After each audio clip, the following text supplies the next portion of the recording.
깊이 있는 종목 상담 토마토 진단쇼 참여 방법을 알려드립니다. 첫 번째, 전화 참여. 02-325-8200번으로 전화하셔서 궁금하신 종목과 매수가, 비중을 말씀해주세요. 두 번째, 유튜브로도 실시간 참여가 가능합니다. 유튜브 검색창에 토마토 증권통을 입력하세요. 실시간 스트리밍으로 방송도 직접 보실 수 있고 종목 진단도 가능합니다. 이때 좋아요와 구독은 필수겠죠? 세 번째, 증권통 참여. 모바일 어플리케이션 증권통을 다운받아 증권통 TV에 들어가서 아자아자란에 글을 남겨주세요. 최고의 전문가들이 함께하는 토마토 진단쇼. 여러분의 많은 참여 바랍니다.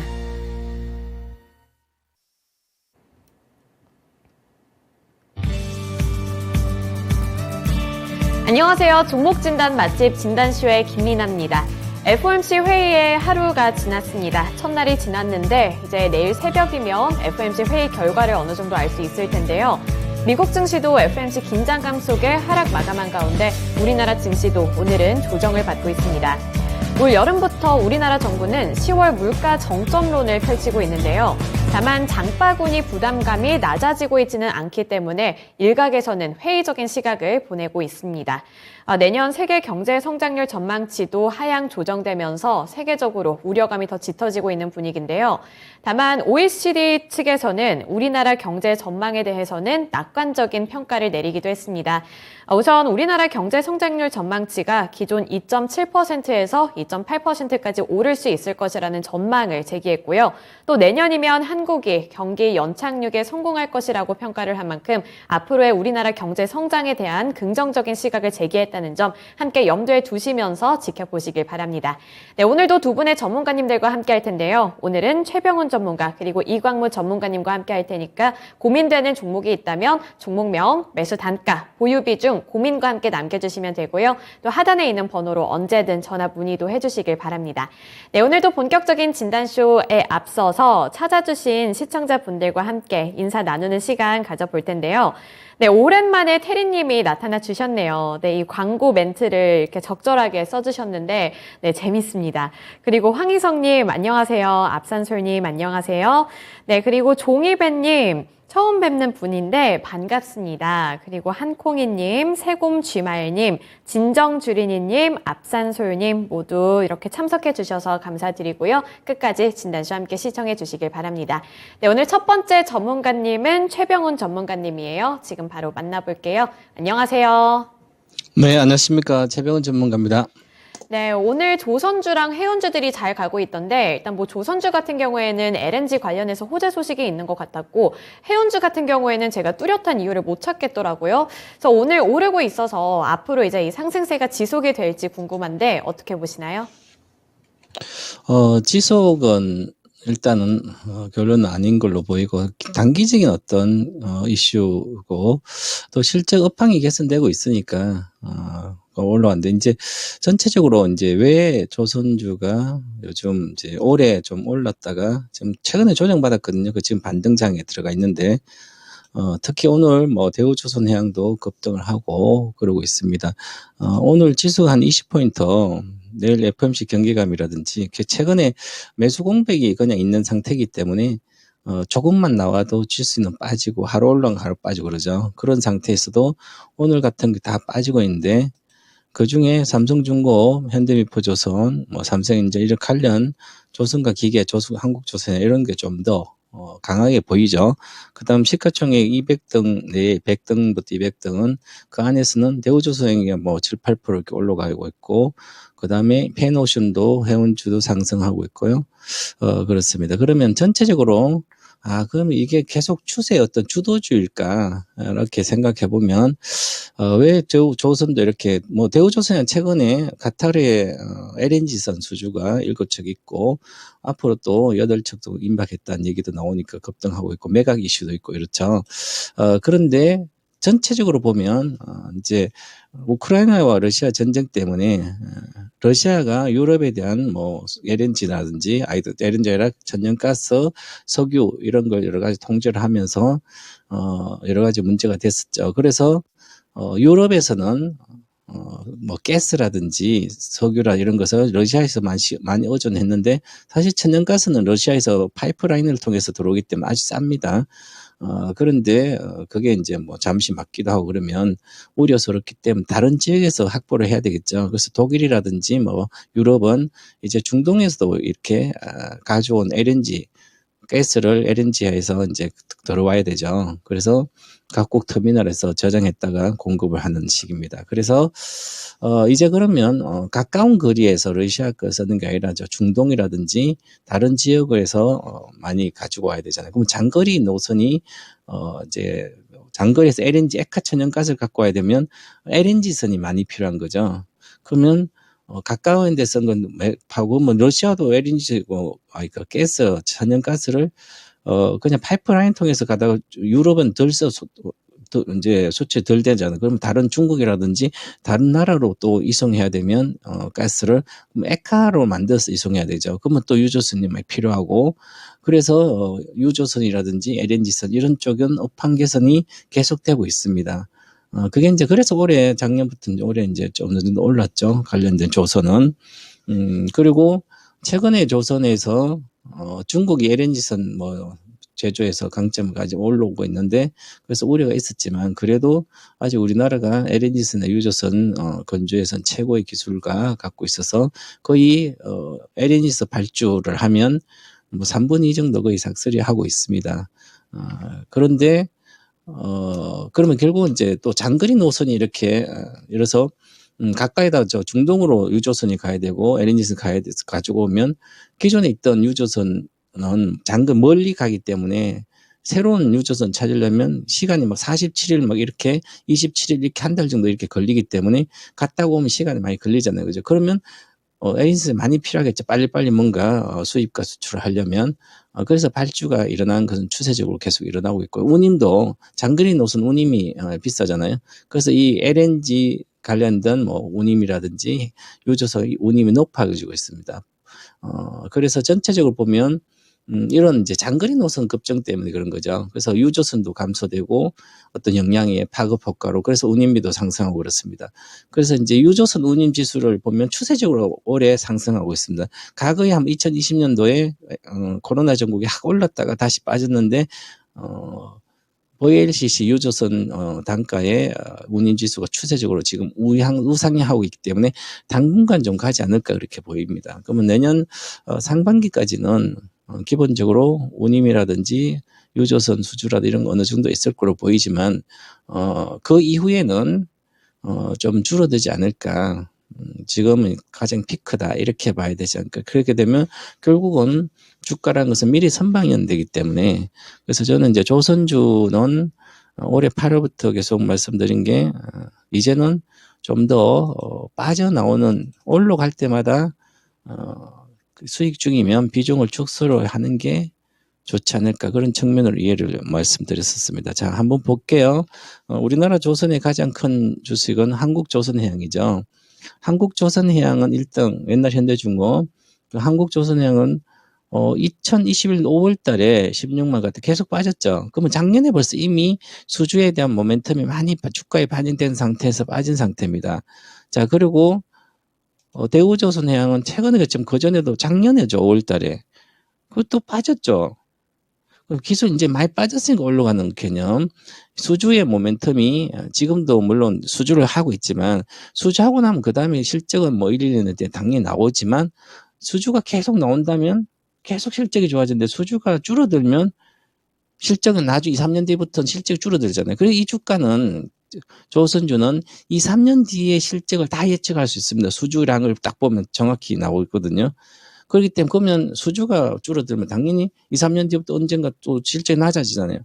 이게 어떻게 보면 지금은 업황이 개선되어 있지만 구조적으로 보면 성숙기 이상 세택이 성숙기 정도의 산업에 들어가 있기 때문에 성장을 못하는 거죠. 그래서 기술적으로 반등하더라도 과거에 보면 여기 보시면 2007년도 2010년까지 실적은 잘 나왔어요. 그럼 2007년대 엄청난 조선 중국의 서부 대기업 때문에 또 끝없이 빠졌잖아요. 그 다음에 한국조선이 끝없이 빠졌어요. 삼성중공업도 마찬가지고요. 정자사고 끝없이 빠졌죠. 조선주를 장기 투자했다면 망했습니다. 그만큼 업황이 고성장이 되지 않는, 즉 산업 트렌드가 아닌 주식들은 단기 매매하고 나와야 되고요. 아예 근처도 안 가야 되는 게 정성적이에요. 그래서 초보자들은 이렇게 많이 빠졌다고, 월봉 보면 이래서 많이 빠졌네, 3만 원대부터 지금 5천이니까 이 개념을 갖고 있으면 조선주에 들어가서 장기로 물리게 됩니다. 한국조선해양도 마찬가지지만 많이 빠졌다고 생각해서 2016년도 사나도 13만 원, 15만 원 이렇게 있었는데 지금도 8만 원이죠, 그죠? 그렇기 때문에 좀 길게 가져가면 수익이 날 수가 없는 거죠. 대우조선도 마찬가지고, 그럼 지금도 마찬가지인 거예요. 그래서 나에 빠져서 반등식이지, 단기적인 매매는 기술적 보고 하셔도 되는데, 어느 정도 여기서 뭐 한 10%, 20%는 상승 요령은 뭐 어느 정도 늘 있습니다. 기술적 작년의 고점까지는 못 가더라도 작년의 고점은 여기잖아요. 대우조선 4만 원대인데 이까지 못 가더라도 여기서 20-30%, 2만 5천 원 내외까지는 언제든지 갈 수가 있기 때문에 1-20% 보고 들어가는 것은 상관없는데 내년 이후로 보면서 계속 업황이겠습니다. 실적도 좋아지니까 그건 사더라도 시가총액 기준을 보면 사실 엄청 고평가돼 있습니다. 한국조선해양이에요. 지금 시가총액이 6조 정도 됩니다. 그럼 현재 올해 컨센서스 보면 적자죠. 영업적자입니다. 적자가 나는 회사가 5조예요. 내년에는 흑자전은 9천억, 1조 8천대. 1조 8천이 5조면 싸잖아요, 그죠? 그런데 수주가 되면 내년에도 계속 수주가 되는데 수주가 줄어든다면 실적이 나빠지잖아요, 그죠? 그렇기 때문에 너무 기대를 장기적 큰 수익을 기대하지 말고 단기 매매에 대한 수익을 가지고 매매하시는 게 좋지 않을까. 연말까지 반등할 때 수익 나시는 분들 비중을 좀씩 줄여가는 게 좋을 걸로 저는 전략을 짜는 게 좋다고 생각합니다. 네, 오랫동안 지속된다고 보기보다는 단기적인 전략을 세워야 될 것 같다는 말씀을 주셨습니다. 뭐 이번에 LNG선과 관련해서 호재 소식이 나타나서 오늘 이렇게 오르고 있는데 뭐 일각에서는 이제 오르고 있으니까 주워 담아야 할 때다 뭐 이런 의견도 있기는 합니다만 길게 장기적으로 봤을 때는 오를 때마다 조금씩 비중을 축소하는 걸 선택해야 한다. 이런 코멘트 주신 만큼 잘 참고해 보시길 바랄게요. 네, 이번에 뭐 러시아 쪽에서 시청자분들 확인을 해 보셨을 수도 있겠지만 러시아 쪽에서 중국 쪽으로 가는 이 가스를 잠시 동안 중단한다는 소식 때문에 우리나라도 영향을 받고 있는 것 같은데요. 이 중국과 러시아 간의 또 흐름도 함께 파악을 해보시면서 어떤 일들이 일어나는지 잘 참고를 해보셔야 할 것 같습니다. 네, 이제 첫 번째 종목 진단 넘어가 볼 텐데요. 종이배님이 보내주신 KH바텍 18,250원에 20% 보유 비중 들고 계십니다. KH바텍 하면 이제 폴더블폰 관련주로 많이 알려져 있는데요. 일단 주가 흐름 자체가 그렇게 좋지는 않습니다. 그리고 진입한 구간을 보시더라도 이게 언제 진입을 하셨던 간에 저점이라고 생각을 하고 이제 바닥이라고 생각을 하고 충분히 들어가셨을 것 같아요. 근데 그에 비해서 주가는 계속 떨어지고 있어서 고민이 많이 되실 것 같은데 전문가님, 제가 듣기로는 이번에 삼성전자 폴더블폰이 동남아 시장 그리고 남미 지역에서도 꽤 괜찮은 실적을 나타냈다고 들었는데 왜 KH바텍은 이렇게 계속 떨어지기만 하는 걸까요? 그리고 대응 전략은 또 어떻게 잡아봐야 할까요? KH바텍이 생산하는 게 스마트폰 접을 때 그 접는 부분에 그 힌지라 그러거든요. 그 힌지에 우리나라 최고 기업입니다. 접는 폰은 힌지가 가장 중요하거든요. 거기에 끊김, 고장 자주 나면 안 되고 떨어지면 안 되고. 그래서 힌지를 갖고 이 회사가 성장을 계속했습니다. 그래서 과거에 폴더폰이 나온다 그랬을 때 이 주가가 한 번은 많이 뛰었었어요. 2019년도 이렇게 뛰다가 작년도 8월 때까지도 그 다음도 계속 추세를 하락하고 있죠. 그런데 실제로 폴더폰 나와서 그렇게 실적 성장이 크지 않았어요. 그 얘기는 우리가 이제 저희 세대들은 폴더블 폰을 처음에 갤럭시 나오기 다 갤럭시 다 썼거든요. 스마트폰에 그전 이제 주로 폴더 접는 폰이 작게 원래 핸드폰이 크기가 컸으니까 접으면 적어지잖아요. 그래서 다 우리 이제 기성세대는 다 써봤는데 이제 요즘 이제 MZ 세대들은 그걸 안 써봤기 때문에 접는 게 나오면 좋다 그래가지고 막 기대가 상당히 컸었어요. 근데 실제로 나와보니까 오히려 불편한 것도 많은 거예요. 핸드폰 스마트폰 지금 그 갤럭시도 보면 크기도 작은 것도 많고요. 아이폰도 작은데 훨씬 더 크기에 대한 문제가 아닌 거죠. 그러면 접는 게 J 폴더라 이런 게 오히려 기능명으로 보면 갤럭시보다는 이런 게보다는 떨어지는 거죠. 카메라도 그렇고. 그래서 생각보다 인기가 크지 않은 요번에 나온 이제 폴더블 폰은 아주 크기도 크지만 전체적으로 카메라도 좋고 다 좋습니다. 그러면 주가가 올라가야 된대요. 근데 이 수혜가 그전에 이미 초입에는 항상 새로운 상품이 나온 초입에는 주가의 선반이 됩니다. 그런데 되고 났을 때 그 이후에는 실적이 받쳐줘야 되는데 실적을 받쳐주지 않았거든요. 믿지 못하는 거죠. 한마디로 말하면. 자, 그전에 19년도는 영업이익 70억, 35억 있다가 작년에 269억 왔어요. 작년 이제 전체적으로 이쪽이 나오고 그 다음에 올해도 400억대 뭐 이렇게 이익은 늘어나죠. 매출이 늘어나니까. 그리고 또 올해 뭐 지금 잘 팔리고 늘어나지만 이 구조적으로 생각해 봐야 될 게 있습니다. 이 스마트폰은 기본적으로 이제 저기에 코로나 전국에서는 핸드폰이나 IT가 수혜주였는데 이제 코로나 뭐 거의 뭐 마스크도 해제한다 그러는데 그러면 오히려 그랬던 많이 다 샀던 거죠. 집 콕이라든지 아니면 디스플레이뿐만 다 해서 오히려 이쪽의 수요는 정체되고 내려가고 있는 겁니다. 물론 틈새에 폴더폰 좋지만 그래도 이 전체 IT 쪽의 스마트폰은 성숙기 들어가요. 세태기 산업이라 보면 되죠. 성장을 성숙기를 지난 세태기 산업. 새로운 게 하나도 없는 거예요. 그래서 실적이 나오고 10배를 시장도 10배가 안 되는데 영업이익에 그러면 지금 10배 이하를 받아야 되는 거죠. 이거 20% 정도 최소한 할인을 받아야 되는 마이너스 20.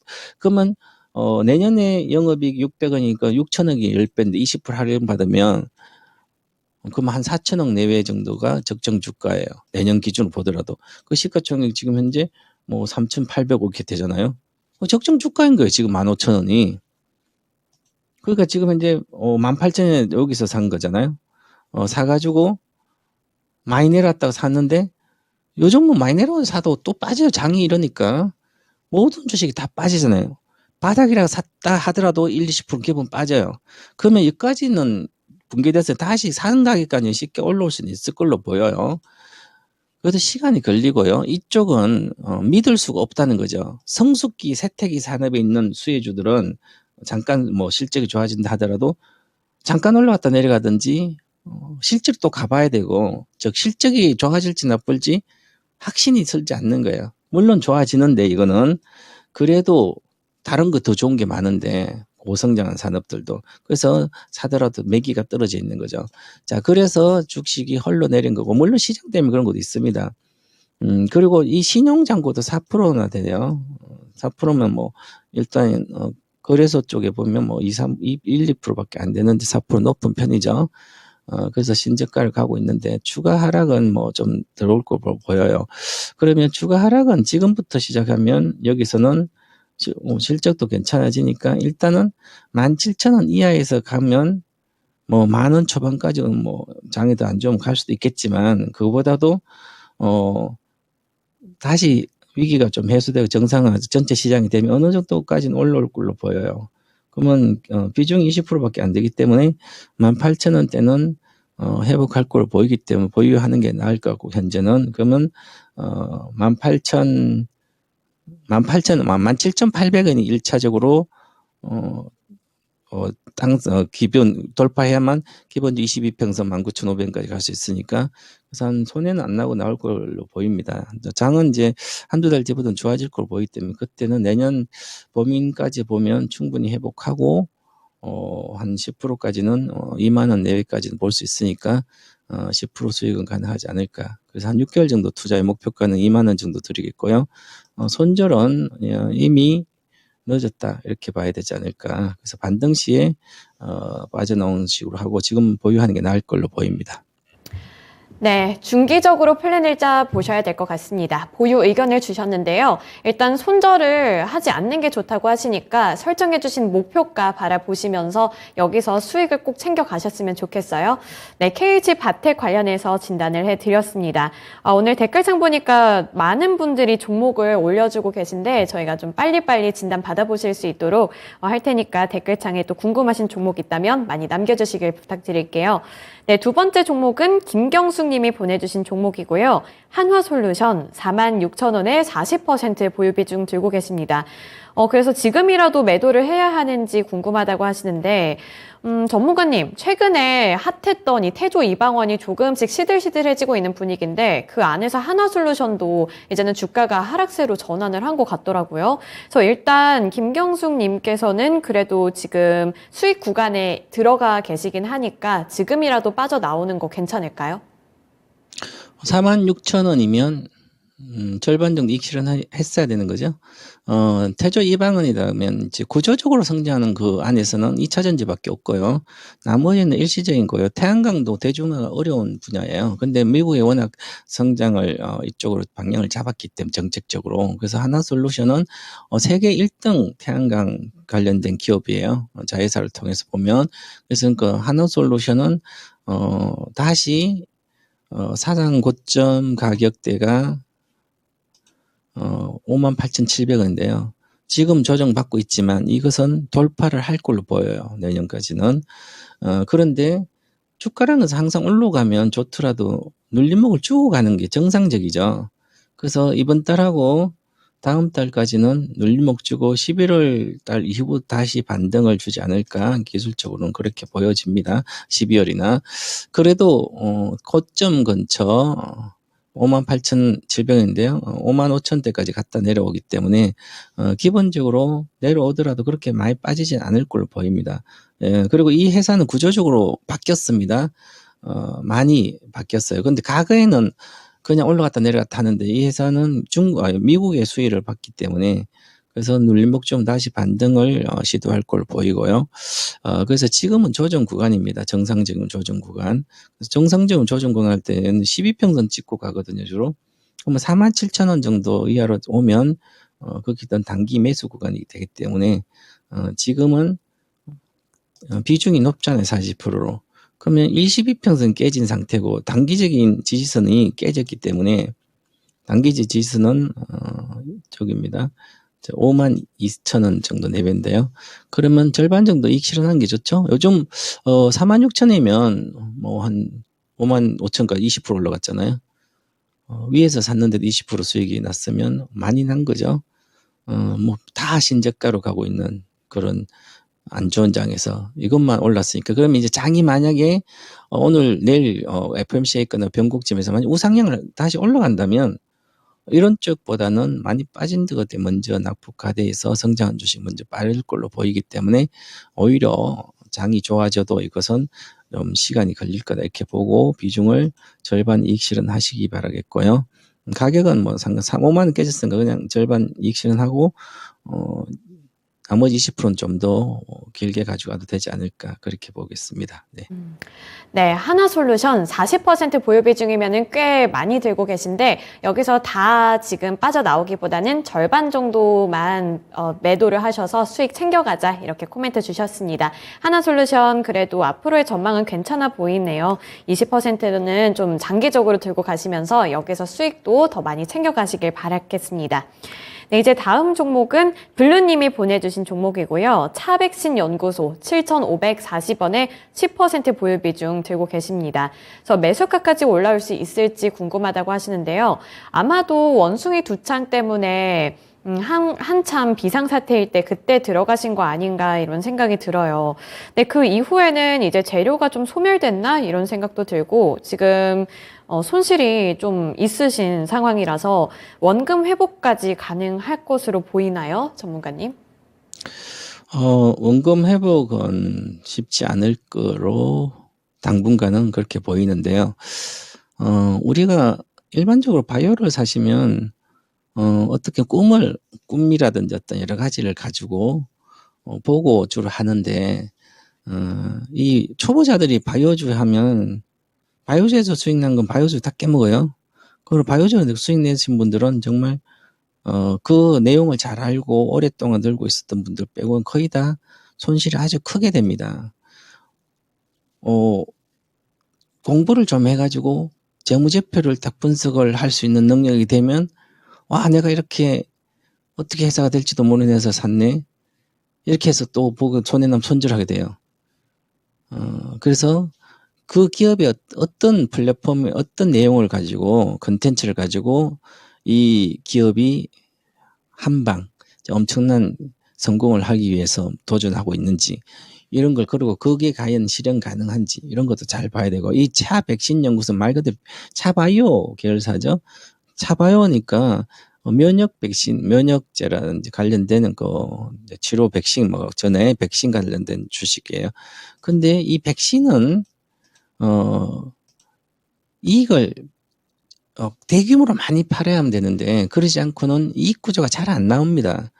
그럼 기존에 했던 사업은 계속 적자가 계속 나는 거죠. 물론 바이오전은 적자만 난다고 뭐 나쁜 게 아니라 적자 나더라도 한 방에 뭔가 히트 상품이 나오든지 뭐 개발하면 쉽게 실적이 나올 수 있기 때문에 그런데 그것은 정말 몇 프로 되지 않아요.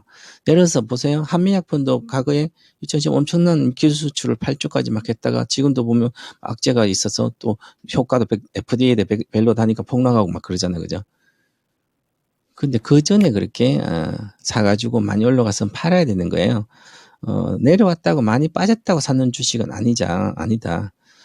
그렇게 봐야 되고요. 그래서 이 회사는 기존에 했던 상품으로는, 제품, 자기들 어떤 그걸로는 큰 수익을 못 내는, 즉, 이익을 못 내는 그런 기 때문에 계속 영업 적자가 나오는 회사고, 뭐 대상포진이라든지, 뭐 관련된 뭐 간암치료제, 뭐 백신, 더 해봤자 규모가 얼마 되지 않아요. 그래서, 보세요. 그냥 매출액 1억이잖아요. 1억. 그죠? 2020년 매출액 5억이에요, 5억. 그래놓고 영업이익도 61억 적자 보고요. 꿈을 먹고 살아도 백신을 기존 것도 있고 한데 거의 없다는 거. 자기들 그 계열 고기만 쓰는 거 빼고는. 그러니까 이렇게 분석을 딱 하면 나오는데 이 주가가 내려갔다고 뭐 소문에 의해서 어째저쩌고 해서 무슨 뭐 두창이고 뭐 해가지고 하면 잠깐 올랐다 일주일 올랐다 다 빠지고 있는데 내려왔다고 사가지고 있으면 차트도 잘 모르는데 이렇게 주식은 그냥 소송세월만 가는 거예요. 그죠? 7,540원에 지금 뭐 많이 시장이 빠졌다고 빠진 개념이 아니죠. 바이오전 뭐 시장이 나빠도 한 방 있으면 그냥 가는 거니까.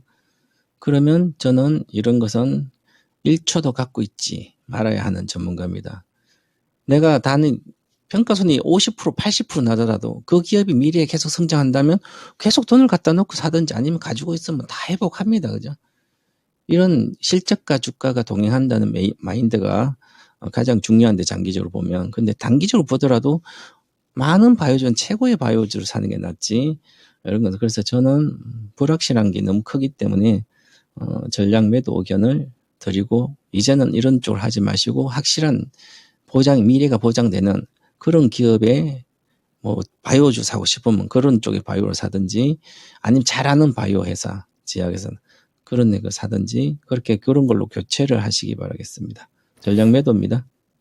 네, 차백시 연구소 아쉽지만 전략 매도 의견을 주셨고요. 다른 종목으로 교체를 해보자 이런 말씀 주셨으니까 어떤 종목에서 내가 지금까지 낸 손실을 메꿀 수 있을까 이렇게 좀 잘 찾아보셨으면 좋겠네요. 이렇게 진단쇼 그러니까 시청을 하시다가도 또 좋은 종목들 많이 얻어 가실 수 있으니까요. 여기서 함께 그런 종목들 찾아 나셨으면 좋겠습니다. 네, 오늘 최병훈 전문가님과는 여기까지 진단해 볼게요. 전문가님 오늘 말씀 고맙습니다. 감사합니다. 네, 오늘도 다양한 섹터 안에 있는 종목들 진단을 해드렸습니다. KH바텍, 하나솔루션, 차백신연구소 이 세 가지 종목들을 해드렸는데요. 최근에는 이제 경제 상황 자체가 너무 안 좋아서 주식시장도 이렇게 항상 불안한 모습을 나타내고 있는 것 같습니다.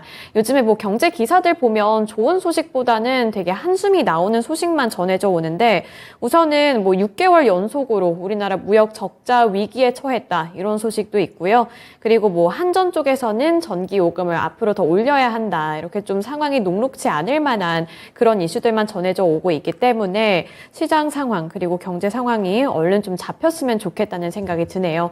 그리고 오늘은 또 특별히 시가총액이 큰 뭐 네이버, 카카오, 삼성전자, SK하이닉스 같은 이런 대표주들의 주가 흐름 역시 흘러가고 있거든요. 그래서 이러한 부분들 또 오늘 이광무 전문가님께 코멘트 들어볼 테니까요. 네, 끝까지 함께 해주셨으면 좋겠습니다. 네, 그러면 지금 바로 이광무 전문가님 만나보겠습니다. 안녕하세요. 네, 안녕하세요. 이강무 전문가입니다. 네, 오늘은 시장이 또 흘러내리고 있습니다. 그중에서도 앞서 제가 말씀을 드렸던 네이버, 카카오, 삼성전자 이런 좀 주도했던 종목들이 다시 한번 이렇게 넘어지는 모습이 나타나고 있는데 앞으로의 전망이 더 안 좋을 것 같아서 좀 불안하거든요. 어떻게 보시나요? 네, 일단은 FOMC를 앞두고 있다 보니까 아무래도 전반적인 시장의 분위기가 좀 어렵다라고 생각이 되고요.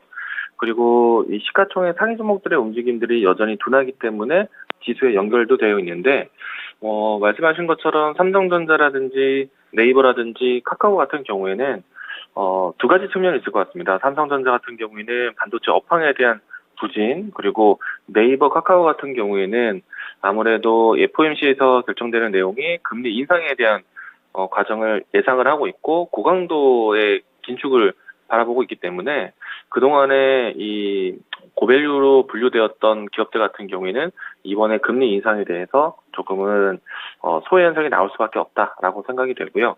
하지만 이제 제가 일전에도 방송을 통해서도 이야기 드렸지만은 완벽한 저점이다라고 말할 수는 없지만은 충분히 이제 과대 낙폭된 모습들 그리고 FOMC에 대한 일정이 있는 가운데 금리 인상에 대한 전망이 분명히 주가를 끌어내리는 건 맞는데 이미 이 내용들은 시장에 많이 알려져 왔고 적응이 돼가고 있는 상태이다. 그래서 네이버나 카카오 같은 경우에는 바닥을 잡는 자리에 대해서는 우리가 관심 있게 봐야 된다라고 이야기를 전달한 바가 있습니다.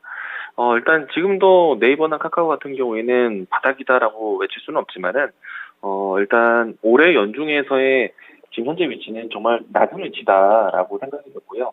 그래서 저는 지금은 관망하는 게 필요하지만은 만약에 최근에 접근하시고 지고 있는 분이라면은 조금만 더 힘을 내서 좀 견뎌보자라고 이야기 드리겠고요. 시장에 대한 전망도 잠깐 이야기 드린다면은 일단은 FOMC에 대한 예측이 CPI 결과를 통해서 고강도 이 긴축 자이언트 스텝에 대한 예측을 미리 앞서서 시장에서 많이 해석을 했습니다. 사실은 지난달 FOMC 같은 경우에는 다음 FOMC에서 빅스텝 이하로 진행될 것이다, 속도 조절이 나올 것이다라고 전망을 해왔었기 때문에 이번에 자이언트 스텝이 만약에 바로 결정이 되었다라면은 아마 시장에서 충격이 상당히 컸을 겁니다. 그런데 이미 이 FOMC에서 자이언트 스텝에 대한 과정이 될 것으로 이미 좀 전망하는 시장에 대한 해석지들이 이미 많이 나왔었기 때문에 아마도 어떻게 보면은 시장에서는 FOMC 결과 이후에 만약에 자이언트 스텝 이상의 울트라 스텝이 나온다라면은 다시 한번 좀 큰 충격에 빠지겠지만은 자이언트 스텝을 상당히 많이 우위로 보고 있거든요. 그래서 자이언트 스텝이 나왔을 때 오히려 반사적으로 불확실성 해소로 시장이 접근될 수도 있다. 이 부분을 좀 참고하면서 최근에 지금 좀 주식을 좀 들고 있었던 분들은 아무래도 당장 FOMC 앞두고 청산하기보다는 FOMC 일정을 좀 확인하고 결과까지 보고 난 다음에 주가 대응하시는 게 필요하다. 그리고 오늘과 내일 정도의 기간은 좀 참고 인내해야 된다라고 이야기 드리겠습니다. 저 개인적으로는 불확실성 해소에 대한 기대감을 조금 긍정적으로 기다려 보려고 하고 있습니다. 네, 아무래도 지금 FOMC 회의가 진행이 되고 있다 보니까 이렇게 이런 IT 플랫폼 주들이 타격을 받을 수밖에 없는 상황인 것 같습니다. 그래서 FOMC 회의가 우선은 끝나야만 그 다음에 주가 흐름의 방향성을 다시 한번 좀 힌트를 얻어볼 수 있지 않을까 싶은데요. 그래서 FOMC 결과가 아까 말씀드린 대로 우리나라 시간 기준으로 22일 새벽에 나타나니까요. 그 결과도 잘 확인을 해보셨으면 좋겠습니다. 우선은 75bp 인상 가능성 쪽으로 무게가 실리고 있는데 이미 시장에서는 예상을 하고 있기 때문에 뭔가 생각보다는 타격이 조금 덜 할 수도 있지 않을까 이런 생각까지 드니까요. 함께 참고를 해보셨으면 좋겠습니다. 그래서 FOMC의 금리 인상에 따라서 또 주가 흐름이 변할 수도 있잖아요. 물론 75bp보다 조금 더 높게 나온다면 그때 또 조금 문제가 생길 수 있겠지만 아직까지는 75bp까지는 소화해낼 수 있다. 이런 의견도 나오고 있다는 점 함께 참고를 해주시길 바랍니다. 네, 이제 첫 번째 종목 진단으로 넘어가 보겠습니다. 우상향 님이 아까 댓글에 남겨주신 걸 제가 봤는데 동진세미캠 32,500원에 5% 보유 비중 들고 계십니다. 그런데 동진세미캠 들고 계신 분들 오늘 정말 많이 놀라셨을 것 같아요. 물론 뭐 최근까지도 주가 흐름이 그렇게 좋지는 않았어서 별다른 기대는 안 하고 있었을 수도 있지만 오늘 갑자기 이렇게 급락을 하고 있고 또 외국인이 정말 많이 팔고 있거든요. 그래서 이거를 오늘이라도 빨리 탈출을 해야 하는 건지 너무 불안하다고 하시는데 어떻게 해봐야 할까요? 네, 일단은 저는 최근에 이 동진세미캠에 대한 내용들이 뉴스도 되고 봤을 때 동진세미캠이 괜찮다라고 생각을 해봤습니다. 그런데 이제 오늘 주가로 봤을 때는 저도 만약에 이 종목을 접근했다라면은 손실로 됐었겠죠. 그런데 동진세미캠에 대한 내용들은 아직까지는 명확한 뭐 어떤 일정한 뉴스가 나온 것은 아니고요. 예측을 해본다라면은 지금 아무래도 2차 전지에 대한 소재 공급에 대해서 일단 중국에 대한 의존도를 낮추면서 해외 의존도에 대한 부분들이 좀 분산되는 그런 흐름이 좀 연출되다 보니까 일본 소재 공급에 대한 이런 좀 뉴스가 나오지 않을까라는 예측은 좀 하고 있거든요. 다만 이제 제가 이 동신세미캠을 긍정적으로 봤던 이유 중에 하나는요. 일단 이 북미 지역에서 이 인플레이션 감축법에 대한 시행 이후부터 해서 주요 기업들이 대미 투자에 대한 속도를 내거나 새롭게 투자를 결정하는 경우가 많습니다. 그 중에 하나가 또 동신세미캠이기도 했기 때문에 저는 향후에 우리나라 이 배터리 셀 기업들이 미국 시장에서 증설을 또 모두 다 완료하고 또 생산을 본격적으로 했을 때 주변에서 당연히 소재 기업들도 동반 진출해야 된다라고 생각이 되고 동반 진출한 기업들에 대한 혜택이 상당히 클 것이다라고 생각을 했거든요. 그래서 지금 당장은 자금을 쓰는 것 자체가 비용 지출로 보기보다는 잠재적인 성장 모멘텀에 대한 부분들로 점쳐질 것으로 예상을 해서 동진세미캠에 대한 시각을 저는 긍정적으로 바라봤거든요. 근데 이제 오늘은 좀, 제 예상과는 좀 다르게 크게 급락을 하고 있습니다. 일단은 최근에 와서 이 종목 같은 경우에는, 대량의 이 수급 매도세가 나타나다 보니까 수급 이탈에 대한 부분들이 상당히 크지 않았나 생각이 좀 되고요. 좀 개인적으로 했을 때는 동신세미캠에 대한 관점이 좋다라고 생각을 했는데 아무래도 동신세미캠에 있는 주력 수급 주체에서 대규모의 매도세가 오늘 많이 나오다 보니까 일단은 장이 끝나야 알겠지만은 외국인 매도세 그리고 특히나 기관의 매도세가 상당히 깊게 나오고 있습니다. 이거는 개인 투자자들이 투매를 유발시켰다라고 보기보다는 투마에 동참했다기보다는 이 주요 기관 쪽에서 아직 시장에서 알려지지 않는 내용에 대해서 먼저 선제적으로 물량을 던진 것이 아닌가라고 생각이 되고요. 그리고 예상해보는 이유 같은 경우에는 일본의 의존도가 높은 소재에 대한 공급에 대해서 아직까지는 일본에 대한 이 의존도를 국산화하지 못했다라는 내용들이 좀 전해지지 않을까라고 예상을 하고 있습니다. 그런데 이제 시간적으로 좀 두고 본다고 했을 때 저는 충분히 동진세미캠이 반등 나올 기업이다라는 생각은 변함은 없을 것 같습니다. 그래서 만약에 이 종목을 좀 오랜 기간 동안에 들고 있었던 분들은 그래도 좀 시간적으로 조금 더 인내해야 될 것 같고요. 만약에 최근에 접근하신 분들이라면은 일단은 급한 비는 피하는 게 맞습니다. 그래서 오늘 같은 장에서는 일부 비중을 좀 줄여놨다가 주가가 좀 더 안정을 찾고 난 다음에 재접근하는 게 좀 더 필요할 것 같고요. 따라서 지금 32,500원에 갖고 계신 분이라면은 일단은 3만 원 전후에서는 물량을 일단 줄여놓았다가 그리고 다시 한번 3만 원 이하에서 가격 지지를 확인하고 난 다음에 다시 늘려가는 것은 괜찮지 않을까라고 생각이 되고요. 만약에 이 종목에 대한 접근이 초기 자금이다. 비중이 5%이기 때문에 초기 자금이다라고 보신다면은 저는 일단은 지금은 비중 그대로 보유. 그런데 나중에 주가가 좀 더 안정이 되었을 때 추가적인 추락이라든지 투매가 유발되지 않는다면은 저는 오히려 매수의 기회다라고 볼 수도 있을 것 같아요. 일단은 이 종목에 대한 관점이 장기인지 단기인지 이 부분들 좀 살펴보시고요. 그리고 최근에 접근한 분이 아니라면은 지금은 기다리지만은 최근에 접근하신 분들이라면은 비중 관리를 일단 하자라고 이야기 드리겠습니다. 네, 동진세미캠 오늘 주가가 급락해서 심장이 진짜 쫄깃하셨을 것 같은데 그래도 좀 시선을 다르게 보고 해석을 해보면 이 기업 자체에 대해서는 그래도 좋게 볼 수 있다는 코멘트를 주셨습니다. 그래서 오늘 당장 탈출을 하시기보다는 조금 더 지켜보시면서 대응 전략을 그때그때 이렇게 알맞게 만들어 나가셨으면 좋겠네요.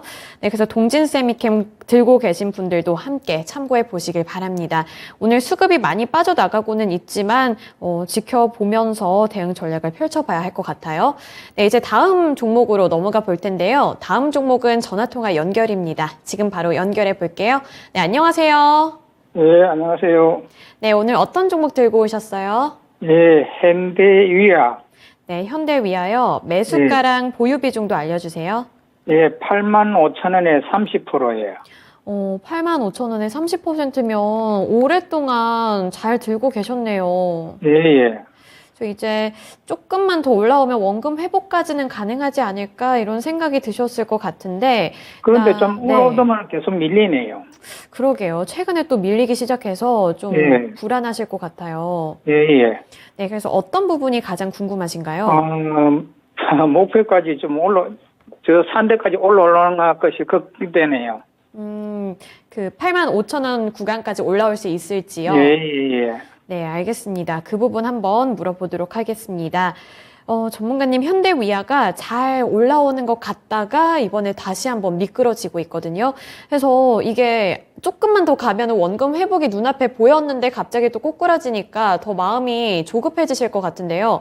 이게 원금까지 다시 올라올 수 있을까요? 네, 일단은 85,000원대 가격이요. 주가 위치만 봤을 때 가장 최근에 매수하셨다 하더라도 지난해 3분기 때쯤 대략 한 지난해 가을쯤에 접근하신 것 같고요. 더 오래 되셨을 수도 있다라는 생각이 좀 듭니다. 그래서 지금 기간적으로 오랫동안 쥐고 있으셨기 때문에 지금의 현재 위치에서 추가적으로 올라올 수 있다라는 이야기를 좀 들을 수 있다라면은 조금 더 견뎌내야 되지 않을까 생각을 하고 있거든요. 일단은 제가 봤을 때는요, 현대위아는 다시 한번 올라올 수 있는 종목이다라는 생각입니다. 우선은 이제 최근에 주가가 좀 내려온 것은, 워낙에 이제 시장에 대한 분위기가 좀 하향세를 좀 보였었고, 대부분의 종목들이 많이 내려왔고, 그리고 또 그동안에 좀 많이 추세를 올랐던 종목들이 또 쉽게 내려올 수가 있었습니다. 이 때문에 최근 실적이라든지 업황에 대한 개선으로 자동차 종목들에 대한 관심이 높았었던 만큼 주가도 많이 잘 올라왔었는데요. 많이 올라왔었기 때문에 지금은 좀 쉬는 자리다라고 생각하시면 될 것 같고요. 일단 조금 더 디테일하게 설명을 드린다면은 자동차 기업들에 대한 주가는요, 최근에 주요 이 미국에 대한 정책에 대한 대응이 상당히 좀 바빴습니다. 일단은 아무래도 미국 북미 시장에서 자동차 판매량을 많이 회복을 했었는데 실적도 상당히 좋았었고요. 그리고 환율 상승에 대한 수혜도 받았었기 때문에 미국에 대한 이 판매 수요가 계속 이어져야만 합니다. 그런데 아시겠지만은 최근에 인플레이션 감축법 때문에 전기차 판매가 사실은 조금 보조금 지급에 대한 혜택을 벗어나게 되었고, 그리고 이로 인해서 전반적인 자동차 판매에 대한 좀 리스크가 좀 형성되기도 했었는데, 그동안에 이 전 세계적으로 자동차 판매량을 좀 추이를 보시게 되면은 전체 판매량, 내연기관 차량부터 해서 전체 판매량은 감소세의 모습 보여주고 있고요. 아무래도 소비 위축에 대한 부분들이 전해지다 보니까. 그런데 그럼에도 불구하고 판매량에 대한, 판매 비중에 대한 추이가 높아지고 있는 것은 시장용 차량들이 상당히 높아지고 있습니다. 그렇다 보니까 전기차 마진율이 좀 상당히 높았었거든요. 그래서 이제 전기차에 대한 보조금 지급에 대한 문제는 상당히 컸다라고 생각이 드는데, 여기에서 이제 현대차가 과연 미국에서의 인플레이션 감축법에 대한 대응을 어떻게 할 것인가, 이게 중요한데, 그래도 생각보다는 좀 빠르게 미국에서의 생산 체계를 좀 더 앞당기겠다라는 결정을 최근에서야 발표를 했습니다. 그래서 이제 이 기간 동안에 정책에 대한 대응에 대한 고심이 상당히 있었을 것이다 라고 생각이 돼서 자동차 종목들은 사실 주가에 대한 움직임들이 좀 둔할 수밖에 없었다라고 라고 생각이 되고요. 다만 이제 현재 시점에서 좀 기대하는 부분들은요. 일단 현대차 완성차로서 이 미국 시장에서의 보조금 지급 문제에 대한 부분들은 단기간에 해소하기는 좀 어렵습니다. 다만 그래도 예정했었던 기간보다는 좀 더 앞당겨서 전기차 생산 공장에 대한 증설을 속도로 낼 것이고 기존에 있었던 생산 체계를 전기차라든지 친환경 차량으로 파이프라인을 교체하는 것에 대해서 일단은 올해 연말, 빠르면 올해 연말, 늦어도 내년부터 진행할 것으로 전망하고 있기 때문에 충분히 보조금 혜택에 대한 바운더리 안에는 들어갔다라고 생각이 되고요. 그래서 이제 현대차 그룹이 대처를 좀 빨리 했다라고 생각이 되어서 자동차에 대한 거는 기대가 잠시 쉬었지만은 그 모멘텀은 지속되지 않을까. 지금 전체적으로 시장이 좀 어렵고 환율이 높은 상태에서 사실은 지수가 전반적으로 수급 약세 현상이 나오고 있는데 외국인 매도, 외국인 이탈이 생각보다는 크지 않습니다. 과거에 1,300원대 넘어갔을 때 시점보다는 지금 1,400원 근접한데도 불구하고 외국인의 매도세가 아주 깊지가 않아요. 그 이유는요. 전반적으로 외국인이 매도하는 가운데 자동차 섹터에 외국인 순매수세는 들어오고 있습니다. 일단은 종목별로 좀 차별화는 있지만은 현대위아도 최근에 일주일 열흘 거래 사이에 외국인의 수급이 상당히 좀 그래도 공격적으로 들어오고 있는 모습 보여주고 있고요. 특히나 이제 기관 쪽에서는 꾸준한 매수세를 확인하고 있습니다. 그렇기 때문에 아무래도 수출 동향에 대한 이 환율에 대한 혜택 포인트를 보고 있고 그리고 현대차 그룹에 대한 대처 능력에 대한 부분들을 빨리 대처했다라고 평가될 수 있기 때문에 저는 현대위아는 다시 주가 재정비 이후에 올라올 수 있는 종목이다라고 생각을 합니다. 일단은 아마도 시장이 FOMC 이후에 업종을 선택한다라면은 아마도 자동차 업종이 가장 큰 모멘텀을 좀 받지 않을까라고 예상을 하고 있는데 일단 지금 현재 위치는 주가가 완벽한 저점이다라고 아직은 좀 더 지켜봐야겠지만은 일단 충분히 다시 재차 올라올 수 있는 종목이다라고 이야기 드리도록 하겠습니다. 조금 더 좀 시간을 좀 주시겠지만은 긍정적으로 기다려 보시는 게 좋지 않을까 생각을 합니다. 네, 시청자님 너무 걱정하실 필요가 없을 것 같은 게 일단 지금까지 많이 올랐던 거에 대해서 조금 조정받는 구간이라고 하시네요. 그래서 앞으로 전망은 괜찮다고 하시니까 조금 더 들고 계시길 바랄게요. 네, 알겠습니다. 네, 현대위아 관련해서 진단해 드렸습니다. 현대자동차 그룹과 함께 엮이면서 함께 가는 종목이잖아요. 그래서 뭐 최근에 미국의 인플레이션 법안과 관련해서 이렇게 완성차 업체들이 수혜를 받지 못하는 것 때문에 우려감이 어느 정도는 있었는데 지금 아까 이광무 전문가님이 말씀을 해주신 것처럼 현대차 쪽에서 그 부분에 대해서 발빠르게 대응을 하고 있고 또 한국 정부 쪽에서도 함께 나서고 있는 분위기이기 때문에 이게 진전이 있을 수도 있다는 의견도 나오고 있으니까 조금 더 지켜보면 되지 않을까 싶어요. 그래서 이런 부분들 잘 반영해 보시면서 투자 전략도 세워보시길 바랍니다. 네, 그리고 다음 종목은 에마트 님이 보내주신 세원 ENC입니다. 2,800원에 5% 보유 비중 들고 계신데요. 지금 물타도 괜찮을까요? 그리고 FDA 승인 관련해서 문의드립니다. 이렇게 사연을 보내주셨는데 제가 이 주가 차트를 보고서 이걸 언제 매수하신 거지? 이렇게 좀 봤거든요. 근데 되게 오랫동안 들고 계신 것 같아요. 지금 2,800원인데 지금은 이제 900원대까지 내려앉아서 이거를 지금까지 끌고 온 것도 저는 되게 대단하다는 생각도 들고 뭐 최근에 올레드 광패드 뭐 이것과 관련해서 FDA 승인을 받았다는 소식에 오르기는 했지만 이미 너무 고점에 매수를 하셔서 별 의미를 못 느끼셨을 것 같거든요. 그래서 이거를 물타기 하는 게 의미가 있을지 그리고 앞으로 대응 전략을 짜본다면 어떻게 하는 게 좋을지 짚어주세요. 일단은 저도 상당히 좀 부담이 되는 종목 상담이 될 것 같다라는 생각이 드는데 비중이 크지 않아서, 그래도 조금이나마 좀 위안이 될 것 같긴 한데, 너무 오랜 기간 동안에 갖고 있었던 종목이고, 가격적으로 했을 때도 지금은 상당히 큰 하락, 큰 손실 구간에 있으십니다. 일단은 좀 사실은 추가적인 매수는 저는 자제했으면 좋겠고요. 단가를 낮추는 전략도 상당히 좀 무모하다라는 생각이 좀 들기도 합니다.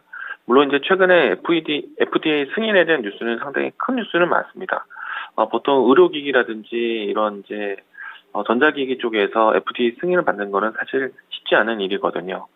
물론 이제 최근에 와서는 디지털 치료라는 명명으로 해서 여러 가지 의료기기에서 FDA 승인을 요청하는 경우들이 사례들이 좀 많아지고 있긴 한데, 저는 아직까지는 그 시장이 크게 열려 있지가 않다라고 생각합니다. 그래서 이제 지금은 세원 ENC 사실은 이 기업에 대한 신뢰도는 사실 많이 떨어진다라고 생각이 되고요. 그리고 뉴스에 대한 효과가 얼마나 클지는 사실은 좀 투기적인 성향으로 접근을 하셔야지, 막연하게 2,800원대의 주가에서 단번에 단가를 빨리 낮춰야 되고, 그리고 빨리 빠져나가야 되고, 이런 뉴스에 대한 이 조급한 매매는 사실 좀 어렵지 않나 생각이 됩니다. 뉴스에 대한 필요성은 상당히 크지만, 일단은 지금 단가를 빨리 낮추고 작전하듯이 이렇게 움직이는 종목들에 대한 대응하기에는 너무 어렵지 않나 생각이 되고요. 지금은 당장은 사실은 정리에 대한 의미도 없는 구간이기 때문에 지금은 이 종목이 아닌 다른 종목에서 그리고 다른 투자금에서 열심히 운용을 하시면서 수익이 났을 때 이 종목을 점차 수익금만큼 정리하시는 전략으로 이 종목을 좀 점차 정리하시는 전략으로 대응하시는 게 필요할 것 같고요. 종목에 대한 깊은 정보를 전달하지 못해서 정말 좀 죄송하지만은 저도 사실은 이 내용에 대해서 깊이 알지 못하기도 하고 현재 주가 910원이거든요. 이 종목에 대한 접근에 대한 또 신뢰도가 높지 않다 보니까 저는 가능하면은 정리 관점 그리고 정리에 대한 과정 방법은 여기에 있는 5%를 운영하기보다는 다른 쪽 95%에서 운영을 잘해서 수익 난 만큼 이 종목을 정리하자라는 전략 이야기 드리겠습니다. 네, 세원 ENC 관련해서 이제 5% 보유 비중, 그래도 그나마 비중이 적다는 부분이 좀 위안이 되지 않을까 싶어요. 그래서 일단은 세원 ENC 보유 비중 이제 조금씩 축소해 나가면서 정리하시고 나머지 95% 보유 비중 들고 계신 다른 종목 통해서 이 손실 메꿔보자는 전략 주셨으니까요. 세원 ENC는 정리를 잘 해보시기를 바랍니다. 네, 오늘 이광무 전문가님과는 여기까지 진단해 보겠습니다. 전문가님 오늘 말씀 고맙습니다. 네, 고맙습니다. 네, 오늘 이렇게 반도체 관련한 종목들도 되게 많이 이렇게 들고 오신 것 같은데요. 아무래도 이제 이광무 전문가님이 반도체 쪽에서 진단을 잘 해주시니까 그래서 그런 거 아닐까 싶습니다. 또 이제 오늘 진단쇼는 이렇게 아쉽게 시간이 빨리 지나가서 끝나게 됐지만 또 내일도 진단쇼 하니까요. 내일도 다양한 섹터 내에서 고민되는 종목들 들고 오셨으면 좋겠습니다. 그리고 마치기 전에 시장 상황 잠시 짚어드리면 아직까지도 하락세를 나타내고 있는데 그래도 아까보다는 조금씩 회복하려는 움직임 나타나면서 낙폭을 조금은 축소를 하고 있습니다. 코스피 지수는 2347포인트 지나가고 있고요. 그리고 코스닥 지수도 역시나 마찬가지로 아직 상황이 좋지가 않네요. 1% 넘게 밀리면서 간신히 750포인트 선 지켜내고 있는 상황입니다. 여기서 외국인과 기관의 수급도 아직은 많이 빠져나가고 있다는 점 염두에 두시면서 오후장도 잘 마무리 짓길 바라겠습니다. 네, 오늘도 이렇게 시청해 주셔서 감사드리고요. 지금까지 투자 판단에 대한 도움 정보를 드렸습니다. 하지만 특정 종목의 상승과 하락을 보장하지는 않는다는 점 꼭 기억해 주시길 바랄게요. 네, 시청해 주셔서 고맙습니다.